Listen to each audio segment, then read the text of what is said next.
Hello, I am Michael Graves with the Minneapolis Fire Department. I'm speaking to you today to deliver a public service announcement on home structure fires.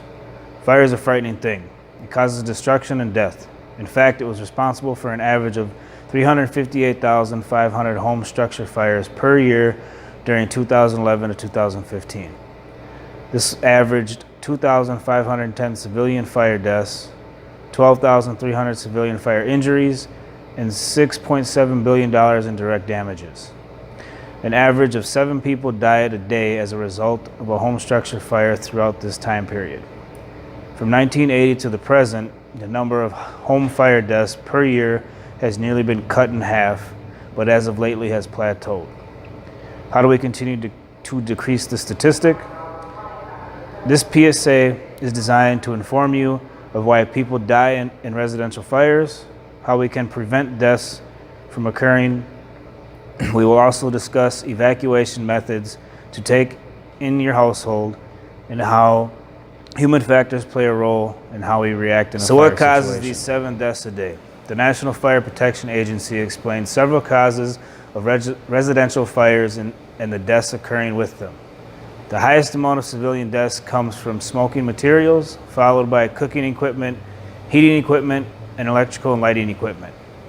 Other factors contributing to individuals being unable to safely exit a residential fire are the fire pattern, meaning the route the fire travels blocks exit with fire or smoke, egress problems, including crowded situations, limited exits, or locked exits, escape factors, including unfamiliarity with exits, length to exit, choice of exit, and re-entering the building. Human factors related to these causes of fire fatalities in homes are, in order of significance, being asleep, physical disability, alcohol impairment, impaired by another drug, intellectual disability, unconscious and unsupervised person.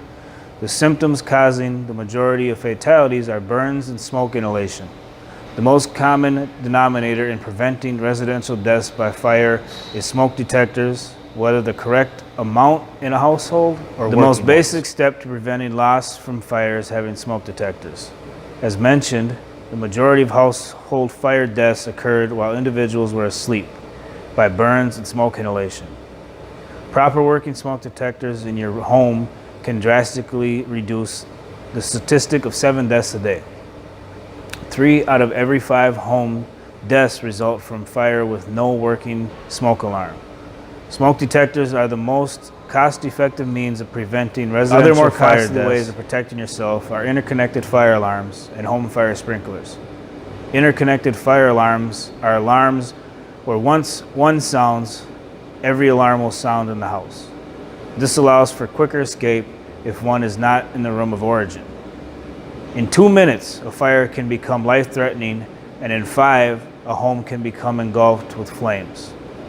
Home sprinkler systems can control the fire until we arrive. Tips for evacuation include creating and practicing a fire escape plan. Practice at least twice a year to become familiar with the plan.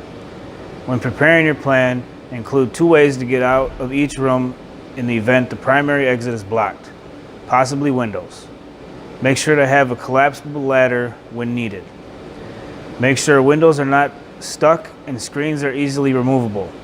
Practice navigating your way out of the house with your eyes closed to simulate the darkness of a fire. Finally, teach your children not to hide from firefighters. We are all unique. This includes our reactions to a fire situation, whether panic ensues or choice of exits by familiarity occurs. We can train ourselves to alleviate the wrong steps by installing smoke detectors and creating and practicing an escape plan.